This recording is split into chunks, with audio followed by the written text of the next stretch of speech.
पूर्व मुख्यमंत्री भूपेंद्र सिंह हुड्डा ने नीरज चोपड़ा को वर्ल्ड चैंपियनशिप में सिल्वर मेडल जीतने पर बधाई देते हुए कहा कि नीरज चोपड़ा ने देश का सिर सम्मान से ऊंचा कर दिया, लेकिन हरियाणा सरकार नीरज चोपड़ा का सम्मान नहीं कर रही। अभी तक तो नीरज चोपड़ा को हरियाणा पुलिस में डीएसपी लगा देना चाहिए था, लेकिन हरियाणा सरकार ने खेल नीति में बदलाव कर खिलाड़ियों के सम्मान के साथ खिलवाड़ किया है।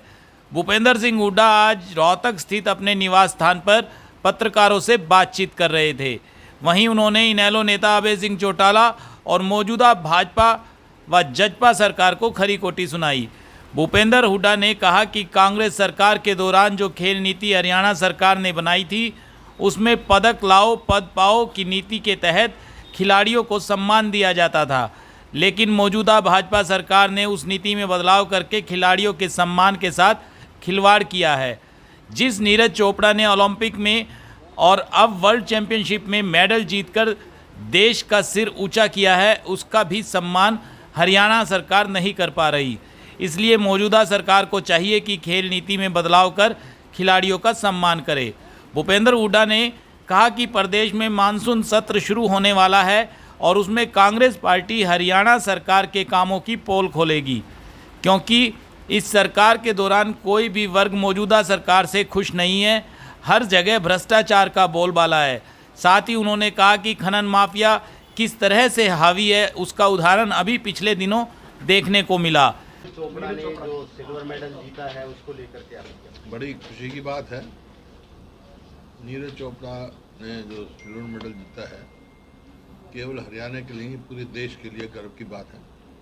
आज सवेरे ही मेरी उनके पिताजी से बात हुई है, बहुत खुश थे। मैंने उनको मुबारकबाद दी है।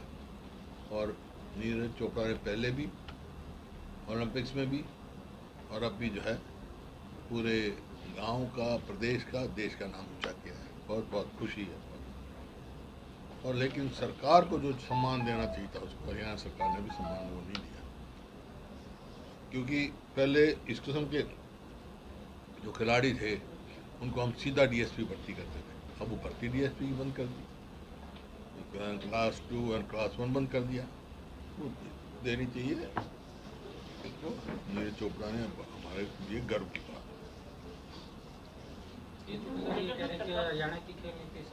है। सरकार तो ये कह रही है कि हरियाणा की खेल नीति हमने सबसे बढ़िया बनाई है और हमारी खेल नीति तो हमारे समय की बनी हुई, लेकिन खेल नीति में बदलाव कर दिया इन्होंने। हमारे समय में पदक लाओ पद पाओ की नीति बनी थी। कितने डीएसपी लगे, अब इन्होंने उसको खिलाड़ी को केवल सी और डी में नौकरी देने का फैसला किया है, ए बी में नहीं, सी और डी में।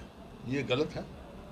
वो तो जितना ऊंचा खिलाड़ी हो उतना ही ऊंचा पद देना चाहिए उसको, ताकि खिलाड़ियों का प्रोत्साहन बढ़े, उनको एक हौसला हो और उनका फ्यूचर। खिलाड़ी का कब अच्छे खिलाड़ी पैदा कर सकते हो आप? 2005 में सबसे पहले हमने नीति बनाई थी, इंफ्रास्ट्रक्चर बनाया, खिलाड़ियों को सुविधा दी और उनका भविष्य सुरक्षित किया। भी आप ये पदक लाओगे तो ये पद पाओगे, बहुत अच्छे पद दिए। तो मेरा सरकार से ये है कि जो पहली पॉलिसी थी उसको लागू करें। डीएसपी सीधा भर्ती करें, क्लास 2 में भर्ती करें, उस लेवल के भर्ती करें, केवल स्पोर्ट्स में नहीं। किस तरह की रणनीति बनाई है, क्योंकि विधायक दल की बैठक नीति सरकार का जो है खुलासा करेंगे। आज विफल सरकार है, ये कानून व्यवस्था की बात है, चाहे कोई है, और बहुत सारे मुद्दे हैं, महंगाई है, बेरोजगारी है और जो भ्रष्टाचार जिसका किस्म से फैला हुआ है। अब मैं तो कई दफ़ा कह दिया भाई सीबीआई से जांच कराओ। जो अमृत योजना है, एक फरीदाबाद नहीं, हर शहर में यही करप्शन का, भ्रष्टाचार की शिकायत आ रही है, उसकी सीबीआई को जांच दे दो। चाहे नौकरियां हैं, एचपीएससी की मैं सीबीआई की जांच मांगी, एसएस कमीशन मांगी, रोज़ यही पढ़ रहे हैं हम। तो अब आप देख रहे हो या किस प्रकार से अखबारों में खबर आ रही हैं। तो जो भ्रष्टाचार जो है वो चरम सीमा पर है।